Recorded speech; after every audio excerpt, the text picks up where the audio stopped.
The NFL 2020 season was a weird one to watch as it progressed. Redskins to the Washington football team, Tom Brady to Tampa Bay, and the DeAndre Hopkins trade.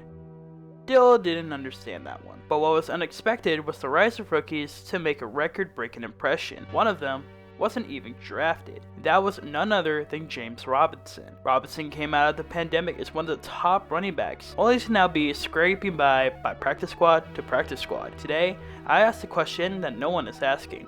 What happened to James Robinson?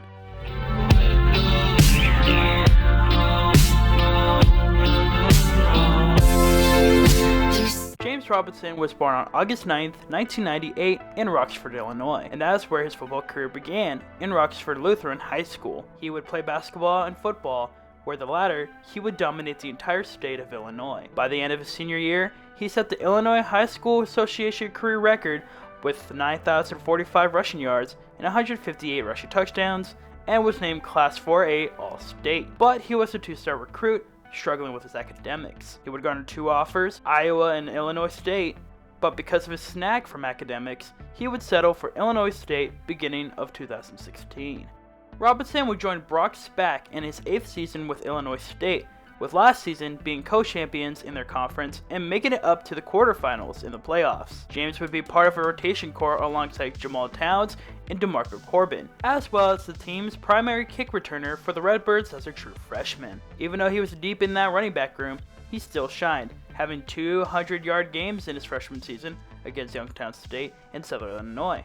By the end of the season, Robinson was ranked 3rd on the team with 63 carries and 322 yards with a pair of touchdowns.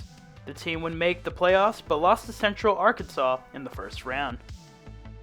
For 2017, Jamal Towns would graduate and DeMarco Corbin would transfer to Tennessee State, leaving James Robinson as the starter for Illinois State. He took that position and ran with it. Robinson was the lead for the Redbirds in all 11 games, having back-to-back over 100-yard games, putting up 193 yards against South Dakota, and 3 touchdowns against Youngstown State, to name a few. Robinson was top 3 conference-wide and number 11 in FCS for rushing touchdowns. He would also be named All-Missouri Valley Football first-team selection. He would cap off the season recording 933 yards and 12 touchdowns, along with 75 receiving yards.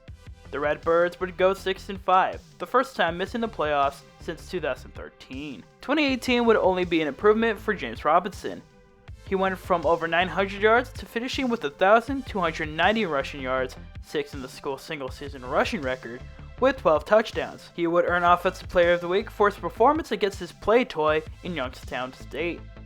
Dune owns him at this point, doesn't he? That performance is one of 2 200-plus games that he had that season. He would be named All-Conference once again and was a finalist for the Walter Payton Award, losing to Sanford's Devlin Hodges. I'm an adult duck man, quack quack. Illinois State would remain the same, missing the playoffs once again. James Robinson's senior season was the best to cap off an illustrious collegiate career. His season total was 1,899 rushing yards, 3rd most in a single season for the school, and 18 touchdowns, being 4th in the single season school record, which led the conference and was in top 10 in the FCS. This would aid the Redbirds as they were ranked number 2 to end the season and make the playoffs. When in the first round against Southeast Missouri, Robinson would record a school record-breaking 297 yards of offense in the win 24-6. The team would make all the way to the quarterfinals, where they unfortunately lost to North Dakota State 3-9. Robinson would earn his 3rd consecutive All-Conference first-team selection and his first All-American honors, as well as being a Walter Payton finalist once again, but losing to North Dakota State's Trey Lance. When Robinson left, he was recorded as the school's number 2 in career rushing yards, all-purpose yards, and total touchdowns. His senior efforts earned him an invite to the East-West Shrine Game, which gave him a stock up for the draft, as he would accumulate 136 all-purpose yards, including a 63 rushing touchdown. That in turn would earn him an invite to the NFL Combine. From there, he would do solid into his 40-yard dash, where he would record a 4.64 run time. It was that and his compact, powerful size that kept James Robinson in scout's eyes as a 7th rounder to a priority free agent. The 2020 NFL Draft would come and go, and Robinson would go undrafted. Shortly after the draft, on April 25th, Robinson would sign with the Jaguars. Jacksonville coming off a 6-10 season, would keep most of their running back room of Leonard Fournette, Raquel Armstead, Divino Ziegbo, and Jeremy McNichols from the practice squad, along with signing rookies Tevian Feaster and Nathan Cottrell. If you've been paying attention, I said this was in 2020, and with the pandemic, there was no preseason for that season, so teams would have to rely on minicamps to make a decision on a player. James Robinson took notice and would impress the Jaguars all throughout camp. When the dawn of the final roster deadline, Jacksonville would surprise the NFL with waiving Leonard Fournette after failing to trade him all offseason. Reports say that Robinson did so well, they felt comfortable enough to move on from Fournette and making Robinson the starting back role for their offense, the fourth undrafted rookie running back to start since 1970. In Week 1, Robinson would break a record in the most rushing yards for an undrafted rookie in Week 1, off his performance of 62 rushing yards in the win against the Colts. Then, he would go on to have back-to-back games of over 120 all-purpose yards, which gave James the honor of NFL Offensive Rookie of the Month for September. Although the Jaguars would not win another game for the rest of the season, Robinson would show a bright spot on the team. By Week 13, he would eclipse 1,000 yards rushing, becoming the fastest undrafted rookie to do so, and joining Dominic Rhodes, LeGarrette Blount, and Philip Lindsay on this exclusive club. Then on Week 15 against the Ravens, Robinson would suffer an ankle injury that would end his season 2 games early. James Robinson would finish the season with 240 carries of 1,070 rushing yards and 7 touchdowns, along with 49 catches for 344 yards and 3 touchdowns. He would also break the record for most scrimmage yards for any undrafted rookie free agent in NFL history, earn a spot on Pro Football Writers of America's All-Rookie team, and ranked number 100 amongst his peers on the NFL Top 100 Players list. Definitely a shock, him coming out and, playing as well as he did. In 2021, the Jaguars will move on from Doug Marrone and hire college legend in Urban Meyer as their head coach. In his first offseason, he would bring in Carlos Hyde as a backup to Robinson, and infamously would draft Clemson's Travis Etienne Jr. in the first round of the 2021 draft. The selection would bring speculation regarding who would start between the two. It would be a competition, but it is worth noting Urban Meyer had Etienne as a hybrid role for the offense, having reps at wide receiver. But when the preseason came, brought an unfortunate development. Etienne would suffer a foot injury, which would be much more severe as it tore in the Liz Frank zone of his foot, which ended his season before it could begin.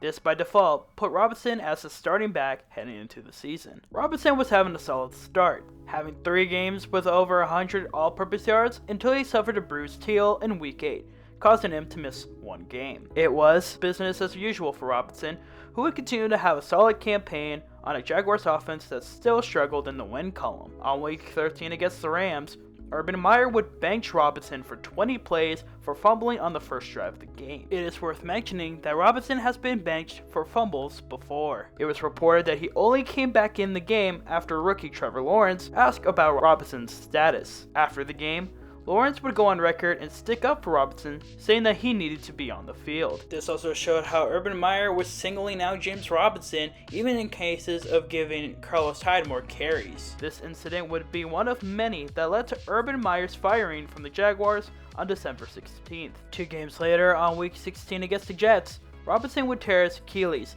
ending his season 2 games early once again. In 14 games, Robinson will record 110 carries for 767 rushing yards and 8 touchdowns, along with 31 catches for 222 yards. He would average 4.7 yards per carry, which was better than last season and tied for 8th in the league. After a disaster of a season, 2022 began with the hiring of Doug Peterson and reignited the competition between Robinson and Etienne, both coming back from injury. By the beginning of the season, Robinson came back with a quick recovery and was the starter once again, although would share snaps with Etienne. As each game passed by, Etienne would catch up in carries, and by week 4, Etienne would lead the team in rushing for the first time against the Eagles. In week 5, both Robinson and Etienne had 10 carries each, with Etienne winning with 71 yards to Robinson's 27. By week 6, Etienne became the starter over Robinson. Week 7, Robinson would only get 1 target out of 12 snaps in the game against the Giants. Peterson, after the game, would go on and indicate that Robinson wasn't 100%. No, I mean, he has been dealing with some lower body, issues, preferably, or I should say, most in his knees right now. But we would soon realize why he wasn't used for the game. On October 24th, a day after the Giants game, Robinson was traded to the New York Jets in exchange for a conditional 6th-round pick. The pick would become a 5th-rounder if Robinson rushes for 600 yards for the remaining season. So in this case, 260 yards. This trade was made after their starter, Breece Hall, suffered a season-ending ACL injury. Most would assume he would be playing alongside Michael Carter, who started the majority of last season, and that would be the case for him. Up until Week 12 against the Bears, where rookie from NC State, Donovan "Bam" Knight, made his debut of producing over 100 yards of offense in the win for the Jets. From there, Robinson would be limited until being inactive for the last 5 games of the season. Robinson would record out of 110 carries, 425 rushing yards, and 3 touchdowns, as well as 11 catches for 51 yards and 2 touchdowns. This would mean the conditions of the trade were not met, keeping the pick as the 6th-rounder. Jaguars would use this pick to select Parker Washington, who is still currently with Jacksonville. After Robinson not working out with a struggling Jets offense, they would decide to let him walk into the 2023 offseason. On March 17th, 2 days after the free agency period began, Robinson signed a 2-year, $8 million contract with the Patriots. It was safe to assume he was planning to fill the role of Damien Harris, who went to Buffalo over the free agency period as a short yardage back. Similar to his entrance to the Jaguars, the Patriots running back core was returning for the upcoming season. Things would be fine until the end of mandatory minicamp. On June 12th, Robinson would be released from the Patriots, having been on the team for more than 3 months. This would stun the NFL world, but it would be a tweet from longtime Patriots reporter Mike Weiss that gave perspective of the release. Weiss would tweet that the Pats had Robinson's contract structured in regards to his health. He would connect the dots that Robinson's release came at a time that players are doing their physicals after mandatory minicamp. So it was bold to assume that he was battle-worn after mandatory minicamp, which scared New England, and other backs on the team were having a successful minicamp. So the Patriots must have felt comfortable moving on from Robinson and sticking with them. It would be almost a month later, on July 21st, when Robinson signed with the Giants. The Giants would have a returning Saquon Barkley, Matt Breida, Gary Brightwell, and Jason Corbin. Alongside a rookie 5th-rounder Eric Gray, Robinson had a lot of competition to work against. When the preseason came, Robinson did play. The first couple of games were quiet, but would play all throughout the finale against the Jets, where he notably had a run that went for 28 yards. Ultimately, with all the backs on the team having done significantly more than Robinson, he would become a final roster cut. He would have 20 carries for 74 yards. The preseason finale did garner some interest around the league. Robinson would have a workout with the Colts, who were amid a contract standoff with Jonathan Taylor, and the Ravens, amid their running back room plagued with injury. But nothing would come out of it until October 2nd, when he had a workout with the Packers. He wouldn't earn a contract, but the workout kept ties to him for when the Packers released Patrick Taylor, who they believe would sign back to the practice squad, signed with the Patriots. So on October 17th, Robinson signed to the Packers practice squad to be the emergency running back for the team. He would remain there until after Week 9, when he was released for rookie Ellis Merriweather, but he would sign back to the Packers practice squad after Aaron Jones suffered a hamstring injury. He would sign with the active roster 2 days later. He would be inactive for a Week 12 matchup against the Lions, and was released a few days later and signed back to the practice squad. He would be elevated for Week 13 against the Chiefs, where he would play the 2-minute warning into halftime. He had 4 snaps, and only recorded a rush for 2 yards, and a catch for a loss of 2 yards. 2 days after the game, the Packers would release Robinson in favor of Kenyan Drake. Just over a week later, on December 13th, Robinson would sign to the Saints practice squad, where he would remain for the last 4 games of the season. He would sign a future reserve contract into the 2024's offseason, marking him competing against Jordan Mims, who was also on the future reserve contract, and the returning core of Alvin Kamara, Jamal Williams, and Keandre Miller. The Saints would then go on to sign undrafted rookie from Louisiana, Jacob Kabodi, to add fuel into the fire. The preseason, Robinson would get more attention than the preseason before. The first couple games, he came after the starters left, only being outplayed by Jordan Mims. But it was the finale against the Titans that showed his fate. He only played the second quarter, when Jacob Kabodi finished the rest of the game. Though it is worth noting that Robinson did have a touchdown that was negated by a holding penalty. The writing was on the wall, and Robinson was the final roster cut before the 2024 season. He had 15 carries for 67 yards, 4 catches for 23 yards, a fumble, and 5 kick returns for 119 yards. And that's where his story ends currently. He only had a trial with the Rams back in December, but otherwise hasn't been on a team since the beginning of the season. So, what happened to James Robinson?